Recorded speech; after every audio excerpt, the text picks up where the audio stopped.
So, for the office Halloween party, we streamed a variety of horror films.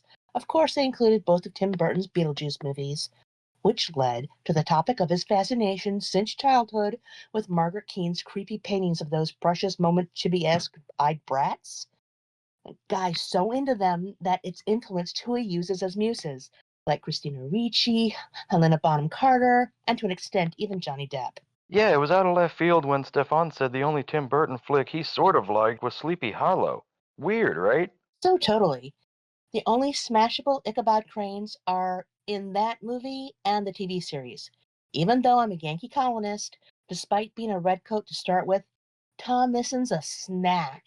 Which means I'm delighted to say Tom is going to be Hugh Loxley in John Glenn's new series Robin Hood on MGM+.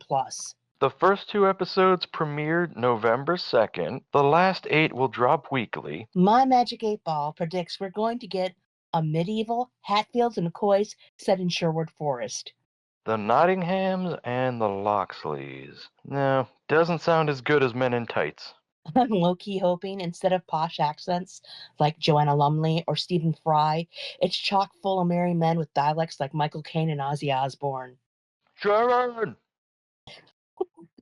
By the way, kudos to Connie Nielsen for being cast as the grandmother of Europe. That's kind of a big deal. Looks like she traded up. Aw, poor Hutch. Sean Bean's gonna be the sheriff of Nottingham. Oh yeah, like he's still gonna be yummy, but hopefully he channels his inner douche canoe and makes me want to shank him with a spoon. I'm gonna cut your heart out with a spoon! Why a spoon, cousin? Why not an axe? Because it's dull, you twit. It'll hurt more.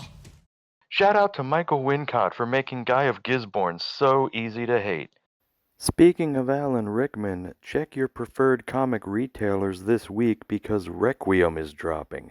That is a Dogma sequel comic, courtesy of Kevin Smith. It's basically an Alan Rickman tribute comic. Jay and Silent Bob meet up with the Metatron, his character from Dogma, for the first time after Dogma. I just think it's really cool that he's doing a tribute to his late friend now, you know? And I hope more will follow. This is a cool example, and more people should be doing something like this in Hollywood. Let's keep the legends alive through little things like this. I think it's really cool. If you missed Geek Claire's update about the limited theatrical release of Guillermo del Toro's Frankenstein, don't worry, Netflix is streaming it November 7th.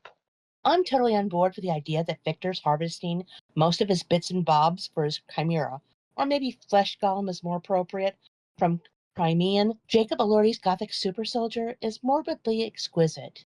What I'm not so keen about is the whole Mia Goth thing. I think the whole Maxine trilogy was overrated. It was okay, but it was just overrated.